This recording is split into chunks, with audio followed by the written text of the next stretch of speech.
Okay အားလုံးမင်္ဂလာပါဒီနေ့နောက်ထပ် CTF challenge လေးတစ်ခုထပ်သွားမယ်ပုံမှန်တိုင်း web exploitation ပဲဖြစ်တယ်နာမည်ကတော့ web decode အဲ့တော့ web decode ကိုသွားလိုက်မယ်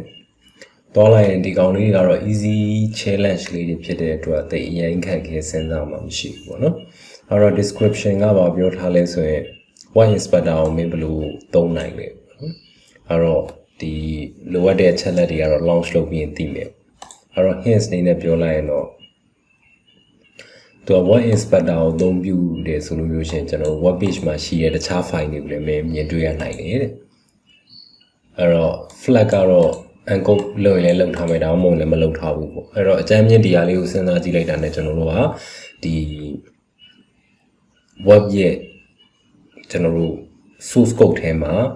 flag ပါမယ်ပြီးတော့လို့ရှိရင်ဒီကောင် encode လုပ်ရင်လည်းလုပ်ထားမယ်ဒါမှမဟုတ်မလုပ်ထားဘူးအဲ့တော့အကြမ်းမြင့်လုပ်ထားရလို့တွေးထားလိုက်မယ်ဆိုရင် encode လုပ်ထားတဲ့ဟာလေးရှာလိုက်တာနဲ့ flag ကိုရနိုင်တယ်အဲ့ဒီအတွက်ကျွန်တော်တို့ launch instant လုပ်လိုက်မယ်အဲ့တော့ okay ဒါဆိုတက်လာပြီအဲ့တော့ဒီဟာလေးကနေသွားကြည့်လိုက်သွားကြည့်လိုက်လို့ရှိရင် you're looking for a flag အဲ့တော့ဒီမှာထူးထူးခြားခြား keeping secret ကျွန်တော်တို့ကမြင်သမျှတွေးသမျှဟာတော့အကုန်လိုက်ပြီးတော့အကြမ်းမြင် web ဖြစ်တဲ့အတွက်ကြည့်ရမှာပေါ့အဲ့တော့ view page ဆိုပြီးတော့ဒီမှာသူ့ရဲ့ဒီ web ရဲ့ front end မှာရေးထားတဲ့ website လေးရဲ့ရေးထားတဲ့ဒီ coding လေးတွေကိုကြည့်လို့ရတယ်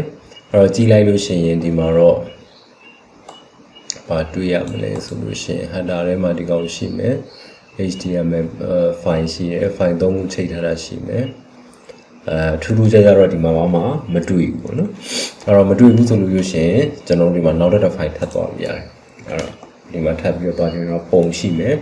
ပုံဆိုလို့ရှိရင်လည်းပုံနဲ့ပတ်သက်တဲ့ဟာဒီမှာဖွင့်ကြည့်ပုံမှာထူးခြားခြားပါရှိနေပေါ့နော်အဲ့တော့ပုံဖြစ်တဲ့အတွက်တကယ်လို့ crypto လို့ပါလို့ဆိုလို့ရှိရင်တော့ဒီပုံကိုပြန်ပြီးတော့ဖြေရပါတယ်ရှိနိုင်တယ် forensic လို့ဆိုအဲ့တော့ဒီမှာကတော့မရှိရင်ကျွန်တော်တို့အပေါ်မှာဒီမှာလည်းတစ်ခုရှိတယ်ဒါက index ပဲဘာမှမထူဘူးအဲ့ဒါဆိုရင်ကျွန်တော်ဒီဘက်မှာ about ဆိုတဲ့ဟာကိုထပ်သွားကြည့်မယ် try inspecting the page you might find it there ဆိုတော့ကျွန်တော်ဒီမှာ inspect ဆိုတဲ့ဥစ္စာလေးရှိတယ်ဒါလေးကိုသွားကြည့်လိုက်သို့မဟုတ်ကျွန်တော်တို့ source code ကိုကြည့်လိုက်မယ် view page source code အဲ့တော့ဒါဆိုလို့ရှိရင်သူ့ထဲမှာပါတယ်ပါမလဲကြည့်လိုက်မယ်အဲ့တော့ဒီကနေဒီအထိက header ပေါ့နော်ဒီမှာ body ရှိမယ်အဲ့တော့ဒီမှာ body ထဲမှာဆိုလို့ရှိရင်ကျွန်တော်ဒီမှာတွေ့ပြီပေါ့နော်ဘာလဲဆိုရင် session က class ဆိုတဲ့ဟာလေးထဲမှာ notify true ဆိုပြီးတော့ဒီဟာလေးတစ်ခုတွေ့တယ်ဒါ true ကြတဲ့ဥစ္စာဆိုတော့အဲ့ဒါရှိမယ်ကျန်တာကတော့ပုံမှန်တိုင်းရေးတဲ့ footer ရှိရ header ရှိရ body ရှိရပေါ့နော်ဒါပဲ true ကြမတွေ့ဘူးအဲ့တော့ဒီကောင်လေးကပုံမှန်တိုင်းကျွန်တော်ကြည့်လိုက်တာနဲ့ဒါ base 64ပုံစံဖြစ်တဲ့အတွက်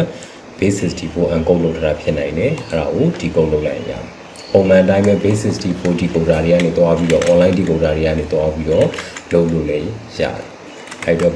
base 64 decoder ဆိုပြီးတော့ရှာလိုက်တော့မဟုတ်ကျွန်တော်တခြားတွေမှာအမြဲတမ်းသုံးလာရှိတယ် cyber chef လို့ဟာမျိုးမှာတွားပြီးတော့သုံးကြည့်လည်းရတယ်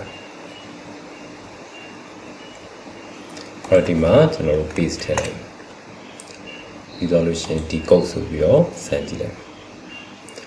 ဒါဆိုလို့ရှိရင် web successfully decoded ဆိုပြီးတော့ပေါ်လာဒါလေးပေါ့နော်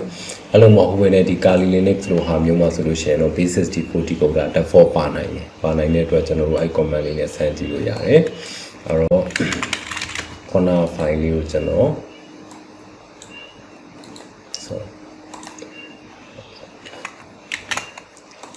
ဒီ file လေးကိုပြန်ယူလိုက်မယ်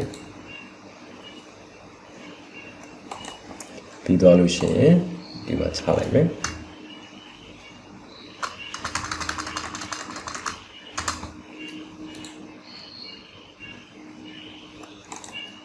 အဲ့တော့ဒီအပုံမှန် encode ထုတ်ရင်အဲ့ဒီ base 64လေးထွက်တယ်အဲ့ဒါမှကျွန်တော်တို့က pipe ခံပြီးတော့ base 64 -d ဆိုပြီးတော့ကျွန်တော်ထည့်ကြည့်လိုက်ဒါဆိုလို့ရှိရင်ပုံမှန်တိုင်းသူ့ရဲ့ decode လုပ်ပြီးသား file ကြီးထွက်လာအဲ့တော့နှစ်ခုလုံးကအတူတူပဲဆိုတော့ flag ကဒါဖြစ်နိုင်တယ်လွယ်ကူကူပဲအဓိကတော့ကျွန်တော်တို့ web တစ်ခုရရင် inspect ဘယ်လိုလုပ်ရမလဲဆိုတဲ့ဟာလေးကိုနားလည်စေချင်တာပေါ့နော်အဲ့တော့ copy selection ဆိုပြီးတော့ကျွန်တော်ဒီမှာသွားထည့်လိုက်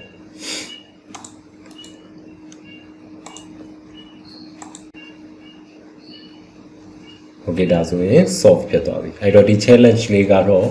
ထူးထူးခြားခြားကျွန်တော်တို့ဘာမှမရှိဘူးအဓိကword တစ်ခုရလာတယ်ဆိုလို့ရှိရင် inspect နဲ့တွားပြီးတော့သူ့ထဲမှာဘာတွေပါလဲဘယ်လို file ရေးထားလဲနောက်ပြီးရင်သူဟိုထူကြတဲ့ file လေးတွေစာသားလေးတွေ code လေးတွေပါလဲတခြားဘာတွေကို link ညွှန်ထားလဲဒါလေးကိုသိစေချင်တဲ့သဘောပဲရှိတယ် okay ဒါဆိုရင်နောက်ထပ်သင်ခန်းစာမှာကျွန်တော်တို့နောက်ထပ်ဒီ video file လေးမှာထပ်ပြီးတော့တွေ့မယ်ပေါ့နော်အားလုံးကျေးဇူးပါ